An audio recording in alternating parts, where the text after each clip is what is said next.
So welcome guys to today's video, and I'm going to do today's video on weak highs and weak lows. So this is very useful and something that you should know if you are trading supply and demand. So what weak highs and lows are, as you can see, I've just written a brief description there at the top. So a weak high and low is a level that fails to do its job and put in a new high or low. We can use weak highs and lows for areas to target, as we're expecting them to be taken out in line with EOF, which is obviously expectational order flow. So if an example here, if a high fails to do its job and put in a new low, that means that the high will therefore be weak and then it will become targeted. So as you can see on the diagrams that I've drawn here, so we come down, we make a low. This low then fails to put in a new high.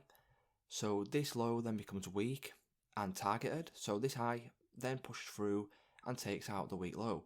So and just an example here, what would happen is obviously there'll be a supply and demand zone somewhere up here, and then we'll come up, we'll tap into this supply and demand zone, giving you an entry, and then you can target these weak lows.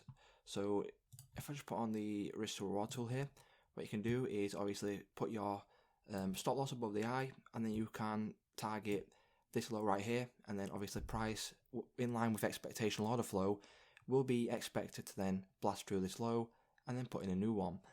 So something to bear in mind when you're thinking about weak highs and lows is it will not always, put in a new low or a new high.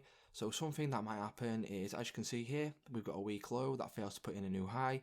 And what could happen, this high may fail to put in a new low. So what might happen is something like this, and then this high would then become weak, obviously, because it's failed to do its job and put in a new low.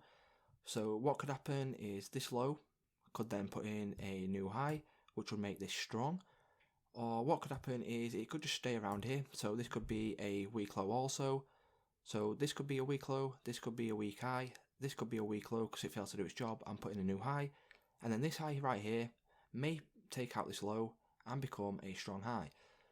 So what you need to do is you need to just go on the charts and practice this. So if I come down here, as you can see, this is what I've marked up to show you in this tutorial. So what we have here, as you can see, we come down, we pull back. This high is then a strong high because it comes down and does its job and takes out this low here, creating a break of structure. This low then fails to put in a new high and break this high right here. And then as you can see, this high puts in a new low, making this a strong low right here.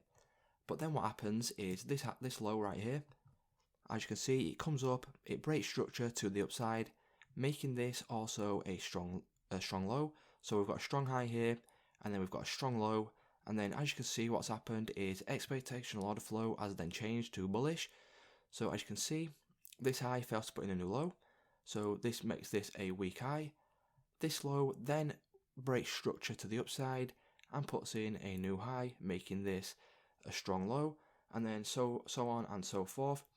So another thing to keep in mind is we don't know that this low here is strong until it breaks structure to the upside, because what we are expecting is in line with expectational order flow, we are expecting a lower high, and then we're expecting the lower high to put in a lower low. So until this is broken here, this high, we don't know that this is a strong low. And another thing I just mentioned at the top here, so following expectational order flow, we expect the weak highs to be taken out. So as you can see, weak high, strong low, weak high, strong low, weak high, strong low, and that's what we're expecting in terms of expectational order flow. So just keep that in mind, guys. And what I suggest to do is to go on your charts and just go through price action and just mark out your strong highs and strong lows until this is ingrained within your subconscious mind, and you can see this without actually marking them out, because it's something that's really useful, because obviously we can use it as targets, as I said in the start of the video. So if we got an entry right here, what you can do is you can target this high here. Obviously you'd have a tighter stop and you probably enter on a lower time frame, so you could enter in somewhere around here. So say for example we've tapped into this demand, so if we tap into this demand we get an entry, and then you can target this weak high, and then obviously price comes up and smashes through that. So yeah, what I do is I just go on your charts, practice this, and then obviously it's something to keep in mind and it's a really useful tool to have. So hopefully this video helped you out, guys, and I will see you in the next one.